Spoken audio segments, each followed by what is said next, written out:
Good morning guys. आज हम start कर रहे हैं 9th क्लास का unit first introduction to IT ITeS industry. इससे पहले हमने डिस्कस किया था बेसिक्स ऑफ कंप्यूटर के बारे में बेसिक जानकारी, कैसे वर्किंग करता है, input device, output device, processing device and storage device के बारे में हमने इससे पहले एक वीडियो डिस्कस की थी। अगर किसी ने नहीं देखी है तो एक बार ज़रूर देख लें और उसका लिंक हम इस वीडियो के डिस्क्रिप्शन में दे देंगे। तो आइए स्टार्ट करते हैं हम इंट्रोडक्शन टू आईटीज इंडस्ट्री के बारे में। यूनिट फर्स्ट है introduction to IT industry. Introduction of ITC.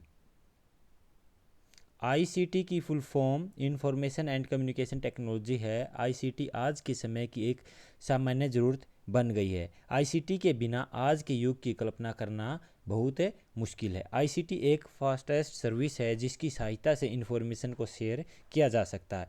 इस अध्याय में आपको इंफॉर्मेशन टेक्नोलॉजी आईटी और IT information technology enabled service के बारे में बताया जाएगा। इंफॉर्मेशन टेक्नोलॉजी क्या है? इंफॉर्मेशन टेक्नोलॉजी का अर्थ है कि सूचना का निर्माण, प्रबंधन, भंडारण और आदान प्रदान करना। इंफॉर्मेशन टेक्नोलॉजी अनेबल्ड सर्विस का मतलब है इंफॉर्मेशन टेक्नोलॉजी अनेबल्ड सर्विस, जिसको आईटीएस सर्विस की गुणवत्ता में सुधार करके बिजनेस को सक्षम बनाने में हमारी मदद करती है। BPO services. बीपीओ का पूरा नाम बिजनेस प्रोसेस आउटसोर्सिंग है। बीपीओ सर्विसेज से मतलब है बाहरी सेवाएं प्रदान के माध्यम से व्यवसाय का संचालन करना, जिसको हम कॉल सेंटर भी बोल सकते हैं। अच्छा, कुछ बीपीओ सर्विसेज नीचे दी गई हैं। Financial and accounting service, taxation and insurance service, multimedia and designing service. BPM business process management, यह एक ऐसा प्रबंधन दृष्टिकोण है जिसका ध्यान ग्राहकों की आवश्यकताओं के साथ संगठन के सभी पहलुओं पर केंद्रित रहता है। बीपीएम सतत रूप से प्रतिक्रियाओं में सुधार के लिए प्रयासरत रहता है। कुछ बीपीएम इंडस्ट्री के नाम जैसे MNCs, multinational companies, ISPs, Indian service provider, GIC global in house centre. IT application, IT के प्रयोग, आईटी को हम कहाँ कहाँ प्रयोग कर सकते हैं, जो इंफॉर्मेशन टेक्नोलॉजी है उसका हम कहाँ कहाँ यूज कर सकते हैं। आईटी हम होम कंप्यूटिंग घरों में यूज कर सकते हैं, डेली लाइफ में यूज कर सकते हैं, लाइब्रेरी में यूज कर सकते हैं, वर्क प्लेस पर यूज कर सकते हैं, एजुकेशन के अंदर यूज कर सकते हैं। एजुकेशन में हम क्लासरूम के अंदर यूज कर सकते हैं, एनीवेयर भी कर सकते हैं, टीचिंग एड्स एंड मीडिया के लिए यूज कर सकते हैं, लर्निंग मैनेजमेंट सिस्टम के लिए कर सकते हैं। आईटी हम इंटरटेनमेंट के लिए यूज़ कर सकते हैं, कम्युनिकेशन के लिए यूज़ कर सकते हैं, बिजनेस के लिए यूज़ कर सकते हैं, आईटी साइंस एंड इंजीनियर के लिए भी यूज़ कर सकते हैं। आईटी हम बैंकिंग में यूज़ कर सकते हैं, इंश्योरेंस के लिए यूज़ कर सकते हैं, मार्केटिंग में करते हैं, हेल्थ में, स्पोर्ट्स में, गवर्नमेंट एंड पब्लिक सर्विस में, मतलब हर जगह आईटी का यूज है। Use of ICT in diagnostic, बीमारी की पहचान के लिए हम आईटी का कैसे यूज करते हैं। आईटी का प्रयोग आज हम बीमारी की पहचान करने के साथ साथ बीमारी के निदान में भी कर सकते हैं। बहुत सारे टेस्ट हम आईसीटी की मदद से करते हैं जिसमें बीमारी का सही पता लगाया जा सकता है। कुछ महत्वपूर्ण मशीन जिसका उपयोग आईसीटी की सहायता से कर सकते हैं। कंप्यूटिंग एक्सल टोमोग्राफी मशीन, जिसको सीएटी बोलते हैं, मैग्नेटिक रिसोनेंस इमेज मशीन एमआरआई, जिसको एमआरआई बोलते हैं, पूरे शरीर में रोगों का पता लगाने के लिए एमआरआई का यूज करते हैं। इलेक्ट्रोकार्डिन मशीन, जिसको ईसीजी का प्रयोग हार्ट की बीमारी का पता लगाने के लिए करते हैं। कार्डिक स्क्रीनिंग मशीन, इलेक्ट्रोपोलोग्राफी मशीन ईईजी का उपयोग बनाने संबंधित बीमारी का पता लगाने के लिए भी कर सकते हैं। Blood sugar testing machine, blood pressure measuring machine, जिसमें हम आईटी का यूज करते हैं। ये बहुत सारी मशीन है, हर फील्ड में हम आईटी का यूज करते हैं। मेडिकल में हो गया, घर में हम देखते हैं अब हम चारों तरफ से आईटी से घिरे हुए हैं। विदाउट आईटी हम अपनी जीवन की कल्पना भी नहीं कर सकते। अब इससे कुछ रिलेटेड क्वेश्चन हैं। आईटी और आईटी शब्द से आप क्या समझते हैं? आईटी का पूरा नाम इंफॉर्मेशन टेक्नोलॉजी है। आईटी का अर्थ क्रिएट करना, मैनेज करना, स्टोर करना और सूचना का आदान प्रदान करने से है। आईटी के अंदर सभी प्रकार की टेक्नोलॉजी शामिल होती है जिसका उपयोग इंफॉर्मेशन जानकारी से निपटने के लिए किया जाता है, जैसे कि हार्डवेयर और सॉफ्टवेयर टेक्नोलॉजी का उपयोग जानकारी को क्रिएट करने, स्टोर करने और एक जगह से दूसरी जगह भेजने के लिए किया जाता है। ITES का पूरा नाम इंफॉर्मेशन टेक्नोलॉजी अनेबल्ड सर्विस है। ITS को वेब अनेबल्ड सर्विस या रिमोट सर्विस भी कहा जाता है। ITS हमें सेवाओं की एक बहुत बड़ी श्रृंखला प्रदान करती है। आज के समय में सभी कार्यालयों, office, call centre, medical billing, revenue departments इत्यादि ITs को इन प्रतिक्रियाओं की आउटसोर्सिंग के रूप में परिभाषित किया जाता है, जिसको हम इंफॉर्मेशन टेक्नोलॉजी में उपयोग करते हैं। ITs में विभिन्न सेवाएं शामिल हो सकती हैं। डाटा एंट्री ऑपरेटर हो गया, IT हेल्प डेस्क हो गया, मेडिकल, CRM, डाटा वेयरहाउसिंग इत्यादि।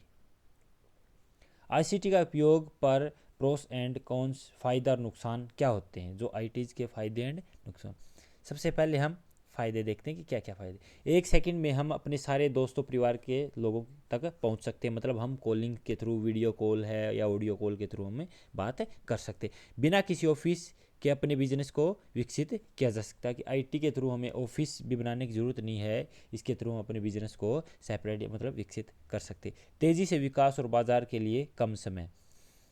उपभोक्ताओं जो कंज्यूमर को कम्युनिकेशन पर कम कीमत। हम इसके द्वारा एक समय में लाखों लोगों से सवाल पूछ सकते हैं। हम इसके साथ किसी भी समय बातचीत कर सकते हैं। नुकसान क्या है? जानकारी जो इन्फॉर्मेशन एक्यूरेट नहीं हो सकती। इसके द्वारा दूर बैठे लोगों से बातचीत करने से मानवीय संबंधों में गिरावट आ जाती है, गोपनीयता में कमी आती है। तकनीक पर आधारित एक तेज़ दुनिया खुद के साथ होने वाले समय को कम कर देती है। अगला क्वेश्चन है, यह सुनिश्चित करने के लिए कि ICT का उपयोग सुरक्षित है, किन प्रिकॉशंस, सावधानियों की जरूरत है। हमें किन किन सावधानी। मशीन का उपयोग करते हुए इसे पैच करें जिससे आप मशीन की खराबी की चपेट में नहीं आएंगे। हमें एक प्रोडक्टिव सॉफ्टवेयर की इंस्टॉल करना चाहिए जो कंप्यूटर में मौजूद डाटा को किसी भी स्थिति को कम करने में मदद करता है। नियमित रूप से डाटा का बैकअप बनाएं। IT BPM इंडस्ट्री के मुख्य उप क्षेत्र कौन कौन से हैं? ये इसमें मशीन आता है, जैसे MNC आता है, मल्टीनेशनल कंपनीज आते हैं, ISP इंडियन सर्विस प्रोवाइडर आता है, GIC global in house centre आता है। MNC संगठनों का मुख्यालय भारत से बाहर होता है। ये वे संगठन दुनिया में कई स्थानों पर होते हैं। MNC का मतलब मल्टीनेशनल कंपनी जिसकी ब्रांच, मल्टीनेशनल कंपनी के अंदर मतलब एक से ज़्यादा कंपनियों में जिसकी ब्रांच है वो कंपनी को हम MNC बोलते हैं। ISP संगठन हमारे मुख्यालय की शुरुआत भारत से करते हैं और बाद में ये अपना ऑफिस भारत से बाहर सेट कर सकते हैं। ISP मतलब एक बार तो भारत में स्टार्ट करेंगे, उसके बाद उसका ऑफिस किसी अनदर कंट्री में सेट कर सकते हैं। GIC संगठन अपनी मूल कंपनी की ज़रूरतों को पूरा करते और बाहरी ग्राहकों को सेवा नहीं देते, मतलब एक लोकल लेवल पर इसका यूज किया जाता है। डेली लाइफ में IT के उपयोग का एक उदाहरण है कि डेली लाइफ में हम IT का कैसे यूज करते हैं। हमारे दैनिक जीवन में IT के बहुत सारे उदाहरण हैं। इंफॉर्मेशन एंड टेक्नोलॉजी शब्द जिसका अर्थ है कि हम जानकारी को टेक्नोलॉजी द्वारा ही दी जाती है। हम हर दिन इंफॉर्मेशन टेक्नोलॉजी का उपयोग करते हैं, जैसे कि सोशल मीडिया हो गया, टेलीविज़न, कंप्यूटर आदि। ऑनलाइन टिकटिंग बुक करवा सकते हैं, ATM से पैसे निकाल सकते हैं, क्रेडिट कार्ड का हम उपयोग कर सकते हैं। ये जैसे इन्होंने दिखाया हुआ है इस फिगर के, integration with IT development and new social system, इसमें दिखाया गया सारा ऑनलाइन वर्क। IT को पुस्तकालय, लाइब्रेरी के अंदर कैसे उपयोग किया जाता है? आज के समय में कई लाइब्रेरी कंप्यूटराइज हो चुकी है। प्रत्येक पुस्तक के साथ एक बारकोड जुड़ा होता है। बारकोड पुस्तकालय पुस्तकों पर नज़र रखने के लिए हमारे काम को आसान करता है। कंप्यूटर सॉफ्टवेयर का उपयोग पुस्तक की जानकारी और उसको वापस करने में किया जाता है। अगला क्वेश्चन है, शिक्षा की विभिन्न प्रतिक्रियाओं, जैसे जहाँ पर IT का उपयोग किया जाता है, कहाँ कहाँ IT का हम शिक्षा के अंदर यूज़ कर सकते हैं। क्लासरूम के अंदर ICT का हम यूज़ कर सकते हैं। शिक्षा कहीं कहीं भी, कहीं मतलब कहीं भी इसका कभी भी यूज़ कर सकते हैं। जैसे हमारे पास आजकल मोबाइल या लैपटॉप के थ्रू हम एक जगह से दूसरी जगह हम ट्रैवल करते हैं, यहाँ किसी अनदर जगह पे जाना पड़ता, तो वहाँ भी हमें इनकी सहायता से पढ़ाई कर सकते हैं। टीचिंग एड्स एंड मीडिया, पढ़ाने के तरीके से हम इसको इम्प्रूवमेंट कर सकते हैं। लर्निंग मैनेजमेंट सिस्टम LM से भी हम इसका यूज़ कर सकते हैं। क्लासरूम में ICT, क्लासरूम में कैसे ICT यूज़ होती है? लर्निंग लैब है, जैसे इलेक्ट्रॉनिक लर्निंग लैब होगी, स्मार्ट बोर्ड प्रेजेंटेशन हो गया, प्रयोगों पर वीडियो हो गई, वीडियो से हम इमेज एंड वीडियो का निर्माण हो गया, पत्रिकाओं, पत्रों, डॉक्यूमेंट की डेस्कटॉप पब्लिशिंग हो गई, एजुकेशनल गेम हो गए, CD-ROM मीडिया का उपयोग करके हमें सीख सकते हैं। एजुकेशनल इंफॉर्मेशन इंटरनेट से एकत्रित करना है। Education anywhere any time, Bharat में कोई भी छात्र ऑनलाइन पुस्तक का उपयोग कर सकता है वेबसाइट या मोबाइल ऐप के माध्यम से। इसके अलावा कई तरह की वेबसाइट या मोबाइल ऐप है जिनके थ्रू हम विषय पर शैक्षणिक संसाधनों का उपयोग कर सकते हैं। टीचिंग एड्स एंड मीडिया के अंदर आईसीटी का क्या क्या यूज है? पिक्चर, एनिमेशन, ऑडियो विजुअल का उपयोग करके उन विषयों को समझना बहुत जिनको समझना मुश्किल है उनको हम आसानी से समझ सकते हैं। प्रेजेंटेशन का उपयोग करके लेसन को रोचक बनाया जा सकता है। कंप्यूटर का उपयोग करके लेसन व्यवस्थित कर सकते हैं। विषयों के लिए प्रासंगिक रिलेवेंट जानकारी हमें प्राप्त कर सकते हैं। लर्निंग मैनेजमेंट सिस्टम LMS के क्या होता है? एक लर्निंग मैनेजमेंट सिस्टम का उपयोग कई देश स्कूल सिस्टम को मैनेज करने के लिए कर रहे हैं। LMS का उपयोग करने के लिए एक छात्र या शिक्षक ऑफिशियल वेबसाइट पर खुद को रजिस्टर कर सकते हैं और LMS से कई सेवाएं प्राप्त कर सकते हैं। छात्र LMS का उपयोग करके विभिन्न प्रकार के लाभ उठा सकते हैं। देखो भी क्या क्या लाभ उठा सकते हैं। कभी भी और कहीं भी लेसन सीखें। क्वेरीज जो प्रश्न हैं को सबमिट करें, उत्तर प्राप्त करें।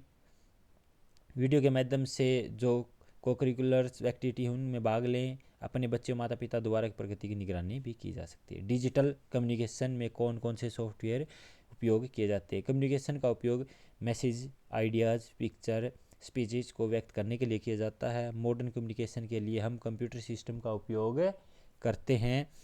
हम email, chatting, FTP, telnets and video conferencing के लिए कंप्यूटर का उपयोग करते हैं। डिजिटल कम्युनिकेशन के लिए विभिन्न प्रकार के सॉफ्टवेयर का उपयोग किया जाता है, जैसे स्काइप हो गया, जीमेल, व्हाट्सएप, फेसबुक, ट्विटर, जितनी भी सोशल साइट है इनके थ्रू हम अपनी जो भी प्रॉब्लम है उनको सोल्व आउट कर सकते हैं। बिजनेस में IT का क्या उपयोग है? बिजनेस में IT का उद्देश्य पेरोल गणना, बजट के लिए, बिक्री विश्लेषण, प्रबंधन और स्टॉक को मेंटेन करने के लिए उपयोग किया जाता है। ई-कॉमर्स नामक इंटरनेट के माध्यम से बहुत सारे व्यापार लेन देन होते हैं। इंटरनेट के माध्यम से ई-कॉमर्स बहुत सारी बिजनेस ट्रांजैक्शंस होती हैं। स्मार्ट कार्ड जैसे क्रेडिट कार्ड, डेबिट कार्ड उपयोग दुकानों में किया जाता है। इस कार्ड से एक धारीदार पट्टी होती है जिसका उपयोगकर्ता की व्यक्ति पहचान संख्या होती है, उसके ऊपर पिन नंबर, अकाउंट नंबर या स्टोर होता है जिससे हम तब तक पढ़ा जा सकता है जब इसे किसी सोशल लीडर के पास भेजा जाता है। वे कौन से क्षेत्र है जहाँ IT का उपयोग साइंस और इंजीनियरिंग में किया जाता है? साइंस और इंजीनियरिंग में यूज करने जैसे कॉम्प्लेक्स साइंटिफिक कैलकुलेशन के लिए किया जाता है। कंप्यूटर एडेड्स डिज़ाइन है जो कैड कंप्यूटर एडेड्स मैन्युफैक्चरिंग के लिए, ड्राइंग, डिजाइनिंग, टेस्टिंग के लिए कंप्यूटर का या 3D ऑब्जेक्ट के लिए इसका यूज किया जाता है। रॉकेट लॉन्चिंग के, स्पेस एक्सप्लोरेशन में इसका यूज किया जाता है। बैंकिंग में IT का यूज कैसे किया जाता है?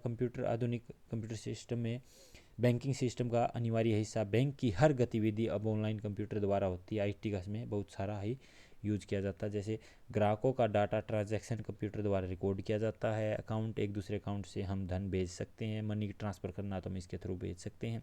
फिक्स डिपॉजिट करने के लिए, ATM से पैसे निकालने के लिए। हेल्थ केयर में इसका कैसे यूज किया जाता है? हेल्थ केयर में हमने पहले भी डिस्कस किया था कि बहुत सारी ऐसी मशीनरी हैं जो कंप्यूटर के द्वारा ऑपरेट की जाती है। कंप्यूटर जैसे ECG हो गया, हॉस्पिटल के रिकॉर्ड रखने के लिए कंप्यूटराइज मशीन है, CT स्कैन है, MRI है, इनके द्वारा हम कर सकते हैं।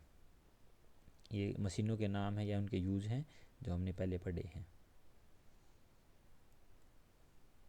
ब्लड शुगर टेस्टिंग, ये सारा ब्लड प्रेशर मेजरिंग मशीन, ये सारे कंप्यूटर के through. Government and public sector में कैसे यूज किया जाता है? गवर्नमेंट सरकार अपने दैनिक कार्यों में बड़े पैमाने पर कंप्यूटर एप्लीकेशन का उपयोग करती है। डिजिटल इंडिया गवर्नेंस जिससे अच्छे अच्छे उदाहरण हैं। सरकारी और गैर सरकारी संगठन जो NGOs के साथ साथ अंतर्राष्ट्रीय जानकारी एजेंसियां लोगों तक विभिन्न सेवाओं को कम्युनिकेशन करने के लिए, आदान प्रदान करने के लिए ICT एप्लीकेशन का यूज करती है जिसको गवर्नेंस भी कहा जाता है। ये 5 वेबसाइट है जिसके थ्रू हम गवर्नेंस कर सकते हैं, जैसे IRCTC इंडियन रेलवे जिससे हम टिकट बुकिंग कर सकते हैं। RTI है जिससे हम RTI लगा सकते हैं।